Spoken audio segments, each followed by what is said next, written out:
Halo pemirsa, senang sekali program Hot Ekonomi kembali menyapa Anda pada hari ini. Program yang akan mengupas isu-isu menarik dan terhangat mengenai ekonomi Indonesia.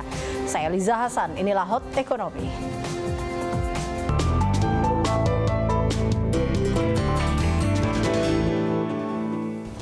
Baru pertama tahun 2017, progres pemulihan daya beli masyarakat sempat menimbulkan kekhawatiran seiring dengan laporan atas lambatnya pertumbuhan retail. Namun di satu sisi, transaksi e-commerce tercatat naik. Demikian juga pertumbuhan dari mayoritas produksi industri manufaktur. Tersendatnya industri retail sejak awal tahun sempat memicu kekhawatiran atas belum pulihnya daya beli masyarakat. Aprindo mencatat bahwa sepanjang kuartal pertama, transaksi retail turun hingga 20%. Namun Guru Besar Universitas Indonesia, Renald Kasali, mengemukakan pendapat berbeda. Menurutnya, yang sedang terjadi adalah perpindahan dari ekonomi konvensional ke ekonomi online alias e-commerce. Transaksi e-commerce melalui Bank Mandiri dilaporkan meningkat lebih dari 2 kali lipat sepanjang kuartal pertama 2017. Sementara BTN justru mencatat kenaikan transaksi online hingga hampir 6 kali lipat di semester pertama tahun ini. Di satu sisi, ketika pelaku usaha dengan lapak konvensional mengeluhkan berkurangnya pembeli, pedagang dengan layanan online justru mengaku transaksi yang masuk bertambah. Ini diakui oleh Badan Pusat Statistik.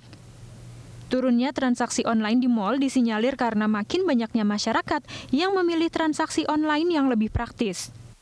Sebelumnya, pemerintah juga membantah adanya tren penurunan daya beli. Ini terlihat dari naiknya penerimaan pajak pertambahan nilai hingga 13,5% sepanjang periode Januari hingga Juni 2017. Diiringi juga dengan data naiknya pendapatan sejumlah emiten yang tercatat di Bursa Efek Indonesia, pemerintah mengungkapkan optimismenya atas masih positifnya daya beli masyarakat yang menjadi salah satu pilar bagi pertumbuhan ekonomi. Tim Liputan, Berita 1. Daya beli masyarakat menjadi kunci dalam menentukan tingkat konsumsi masyarakat yang hingga kini masih mendominasi sebagai pendorong pertumbuhan ekonomi. Bagaimana sebenarnya progres dari pemulihan daya beli masyarakat saat ini? Bagaimana pula tren konsumsi masyarakat? Untuk membahas lebih dalam telah hadir bersama saya di studio Wakil Ketua Umum Kadin Bidang Kebijakan Moneter, Fiskal, dan Publik, Bapak Raden Pardede. Selamat datang di Hot Ekonomi, Pak Raden Pardede. Terima kasih. Ini kalau kita lihat, apa tanggapan Anda terkait dengan tren konsumsi masyarakat saat ini? Sebetulnya kalau kita lihat ini adalah satu data yang boleh dikatakan mix. Jadi jelas ada yang harus dikhawatirkan. Bahwa tadi dikatakan ada kemungkinan ada yang berpindah ke online ya, di sektor retail. Tapi untuk mobil nggak mungkin berpindah ke online kan. Mobil itu jelas dia menurun dibandingkan dengan tahun sebelumnya. Tapi mungkin untuk pakaian, untuk katakan makanan bisa. Namun kalau kita lihat datanya bahwa sejak 2014 kenaikannya memang luar biasa. Tapi kalau kita bandingkan quarter ke quarter, dia sudah, kita bicara growth, itu sebetulnya tidak naik lagi. Jadi kalau kita lihat itu datanya ada yang mix di situ. Nah kemudian data tadi dikatakan data PPN, pajak pertambahan nilai yang menunjukkan transaksi. Nah di sisi lain kalau saya lihat data itu kalau menyatakan bahwa kelihatannya kegiatan ekonominya melaju karena transaksi atau pertambahan nilainya itu naik kan. Tapi kalau kita lihat data listrik, nah listrik itu semester tahun ini dibandingkan dengan semester tahun lalu itu minus 1%.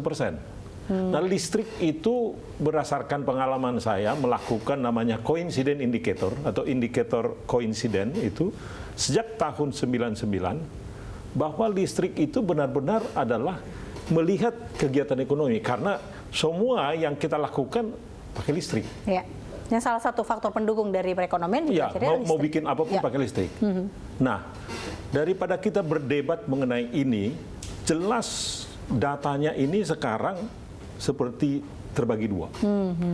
Tapi semua angka ini menunjukkan tidak robust, artinya tidak ada penguatan, Tapi pelemahan yang sangat signifikan juga enggak. Karena datanya ini nih. Jadi jelas ini menurut saya apapun alasannya kita harus memperhatikan ini. Karena kalau jumlah orang yang bekerja di sektor retail, katakan pedagang-pedagang katanya di pasar Glodok, di Mangga 2, di mana itu berkurang, atau di pasar-pasar tradisional, kalau mereka tidak bekerja, mereka tidak punya income. Nah itu dia, kita lihat dari melemahnya daya beli masyarakat saat ini dengan seiringnya kita tahu lambatnya pertumbuhan retail pada saat kemarin, ini juga kita lihat ada yang salah nampaknya di sini. Ini memang sesuatu di dalam perkembangan ekonomi sekarang ini yang biasa disebutkan oleh Reynald itu namanya teknologi disruption. Ya. Memang terjadi perubahan sekarang ini, transisi ke arah bahwa semua yang dikerjakan secara tradisional yang dulu itu akan banyak digantikan yang online kan. Nah, tapi yang persoalan adalah jumlah orang yang bekerja di sektor tradisional tadi itu jutaan orang. Dan kalau itu menjadi tidak punya pekerjaan, dia tidak punya income, bagaimana dia mau konsumsi? Nah, itu yang kita harus perhatikan. Jadi apapun yang kita bisa debatkan nanti, data demi data nanti kita bisa diskusikan, tetapi jelas akan ada job destructions. Itu penyerapan tenaga kerja di sektor real yang biasa tradisional tadi itu akan sangat berkurang. Nah, kalau itu berkurang, kemana mereka? Kalau dia tidak punya pekerjaan, maka konsumsi akan rendah. Karena purchasing power dia tidak akan ada, daya beli tidak akan ada. Itu yang akhirnya mempengaruhi dengan daya beli kita yang semakin menurun ini. Dan salah satunya ya tadi, dengan kurangnya lapangan pekerjaan dan juga hal-hal lain itu. Seperti itu berarti Pak Raden. Itu yang utama. Cuman menurut saya kita harus letakkan dulu lebih jauh. Kita langsung melihat ujungnya. Ujungnya adalah dilihat daripada belanja. Sebetulnya yang perlu dilihat kalau kita bicara daya beli adalah bagaimana gajinya, bagaimana pendapatan. Itu dulu.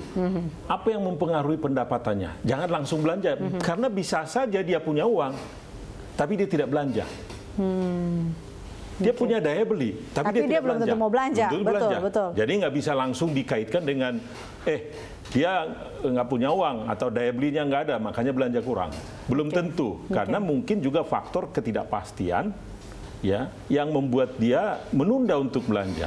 Tidak mau. Jadi itu harus dilihat juga. Yang kedua adalah dilihat juga sebetulnya pendapatan dia bagaimana, apakah menurun atau tidak. Yang ketiga juga harus dilihat adalah apakah dia bulan depan atau bulan yang akan datang akan bekerja atau tidak. Jadi employment artinya bagaimana penciptaan lapangan kerja itu akan berpengaruh terhadap income dia. Terus ada income yang lain. Ya, betul. Apakah income secara formal atau jangan-jangan ada pendapatan dia yang tidak formal. Juga yang berkurang sekarang ini.